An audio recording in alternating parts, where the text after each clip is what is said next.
watching the T-Bird Zone, streamed every week on SUUTbirds.com and SUUnews.com.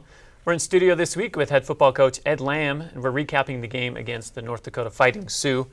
It was a tough loss on Saturday, 26-20. There was a lot of buzz in the community after the team had come off that huge win at UNLV. You had talked about at the coaches' luncheon how overconfidence may have displayed itself on the field with a few miscues in that first quarter. Concentration. Yeah.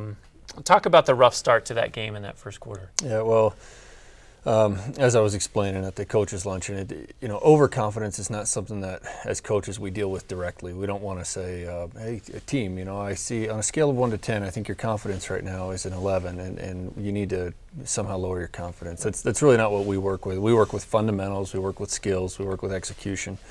But overconfidence shows up in lack of concentration in a game.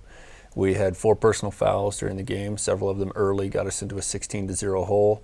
We had a dropped touchdown pass in our hands, and we had a dropped field goal snap and a dropped punt snap. All of those things happened before we found ourselves in a 16-0 hole.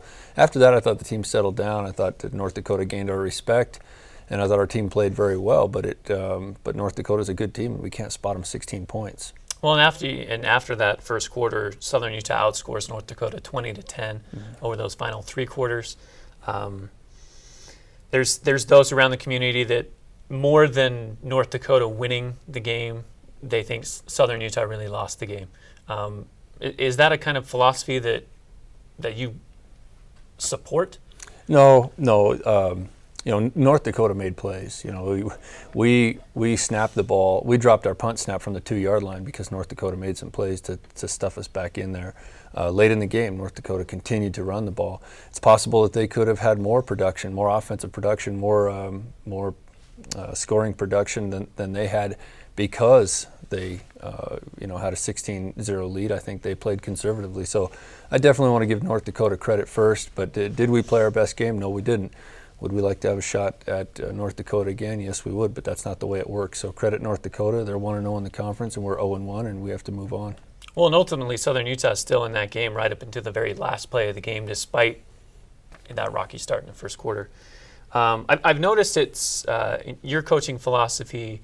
After wins, players get credit. The players executed the game plan well. In losses, the coaches take a lot of ownership in those losses, where it's the game plan maybe wasn't effective. We didn't plan for this. We didn't plan for that. Is there ever a time in a loss where that might reside on a player's shoulders or a group of players? I don't think we have that type of coaching staff. I think it probably goes back to our recruiting philosophy. When we recruit each of these young men, as I sit in their parents' homes when they're in high school, I tell them the promise that I can make is not that we'll win championships, but that they will be the best player they can be, that I will hold them accountable to a high standard in the weight room, on the practice field, and that we will work as hard as we can to make sure that they're the very best player they can be. So when they achieve that and we win, it really feels like, to me, there's a sense of satisfaction. I think there is among our coaches, but we really credit the players for all the work and all the response that they made to us, because it's not easy to hold guys accountable to a high level. And when they lose, I think we just really feel an ownership in that, and like our players give us a lot of effort, and they do hold themselves to a high standard. And so when we lose, we really feel like we let the players down. For those who were not at the game, again, we talked about that rocky start in the first quarter, but what were some of the things that you were pleased with after going back and looking at the game? I thought our offensive production was efficient in the passing game. We need to be much more efficient in the running game. At times, our running game was able to hurt them. The overall stats for our rushing yardage were terrible because, in part, we had a negative rush on the long field goal snap that went over that went through our holder's hands, and then our kicker ran backwards with the ball. And then also the 15 yards on the punt snap out of the end zone, that goes on the rushing yardage as well, because they ruled that the punter had it in his hands briefly. So, and then, of course, some sacks, which always come off the rushing yardage. So we were able to run the ball somewhat effectively, but we have to just improve in that area a whole lot.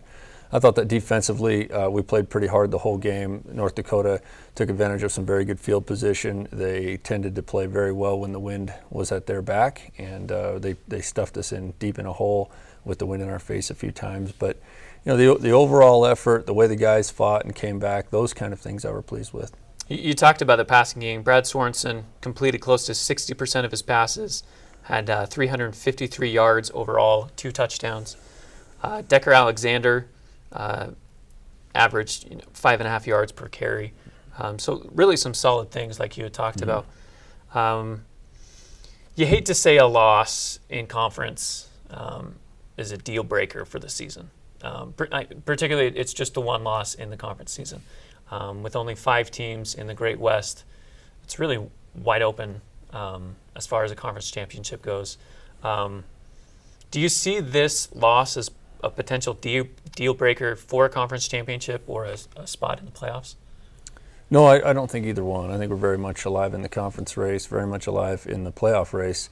We just we have to take a hard look in the mirror and know that if we continue to play with the lack of execution that we did last Saturday, then there are no playoffs or conference championship in store for us. Our opponents are not so weak that we can go out and play less than our best. We have to play our best every week. Is it more of a necessity now to run the table through the end of the season, or how's that going to play out? Well, running the table from a playoff perspective would probably give us a seed. From a playoff perspective, 7 wins would definitely put us in the discussion, and 8 wins would guarantee a playoff selection. So we're still very much in the playoff race and very much in the conference race. We just need to play well. When we play well, we'll win. Okay, very good. Again, that final score from Saturday, 26-20 in favor of North Dakota.